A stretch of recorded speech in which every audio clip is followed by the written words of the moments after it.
নমস্কার, কেমন আছেন সবাই? দীপান্বিতার আরও একটি নতুন ভ্লগে আপনাদের স্বাগত জানাই। সকাল সকাল তো খুব খুশি মাইন্ড নিয়ে উঠলাম। মা আজকে বাজার থেকে ফেরার সময় কি জানি মায়ের মনে হয় যে আমার জন্য এনেছে লটি চকোপাই। মানে কি বলবো, সেই জন্য কিন্তু আমি আর চিড়চিড়া মুখ নিয়ে নয়, খুব সুন্দর মুখ নিয়ে সকাল সকাল ঘুম থেকে উঠে পড়লাম। না তো অন্যদিন তো আমার মুখটা পুরো একদম বেজার মতো করে থাকি সকাল সকাল, মানে ভাল লাগে না আর কি। যাই হোক, আজকে তো খুব খুশি মন নিয়ে উঠে পড়েছি যে বিস্কুটের আনন্দে। তারপর কিন্তু একটু বেলার দিকে মা আমাকে দিল একটুখানি ডালের বড়া, কারণ আজকে ডালের বড়া দিয়ে ঝোল বানাবে মা। যাই হোক, তারপর কিন্তু খেয়ে দিয়ে চলে আসি রাকেশ দার বাড়ি।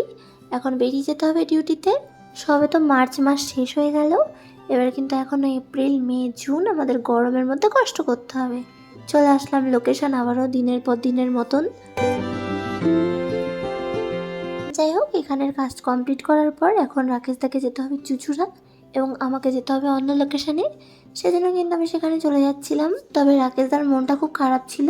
দুজনে একসাথে কাজ করলে বেশ মজা হয়, তবে কি আর করা যাবে, যখন যার যেমন পরিস্থিতি, যখন যার যেমন ডিউটি, এই আর কি। বাড়ি এসে খাওয়া দাওয়া করে নিলাম, একটু পোস্ত আর একটু বড়ার ঝোল দিয়ে।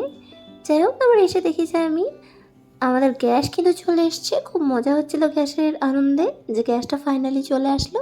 তারপর আমি চান করে ফ্রেশ হয়ে রেডি হয়ে গেলাম একটুখানি পড়াশোনা করব বলে, কারণ দুদিন পরেই আমাদের আবার পরীক্ষা আছে। মা আসছে। এই না মানা খা ডালের বড়া চাটনি। বাবা নাটক, সারা বছর পড়িস? তো কে পারে, তুমি পড়ো? সেটা আমি তো দেখতে পাই না কোনোদিন। মানে মরার সময় হরিণ না, যখন 1 তারিখে পরীক্ষা, এখন উনি বই খুলে বসে দিচ্ছে সব করতে। সব সারাদিন খাটিও আমি,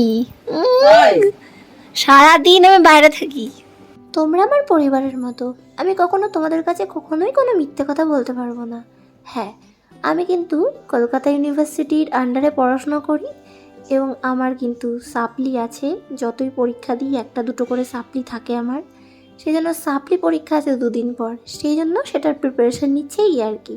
তোমাদের কাছে মিথ্যে বলে তোমার কোনো লাভ হবে না, না। আমি যেইটুকুতে সমর্থ এবং আমি যা যা করেছি লাইফে সবটাই তোমাদের সঙ্গে শেয়ার করব। সন্ধ্যাবেলা চলে আসি একটু মায়ের দোকানে এবং মা আমার জন্য এনে দেয় একটা ভালো কাশি সিরাপ, কারণ আমার খুব কাশি হয়েছে, প্রচণ্ড পরিমাণে কাশি হয়েছে, মানে সারা রাত তো শুতেই পারি না কাশির জন্য। যাই হোক, তারপর কিন্তু মা বলল মা নাকি অনেক সুন্দর সুন্দর ফলস নাকের তুলেছে দোকানে।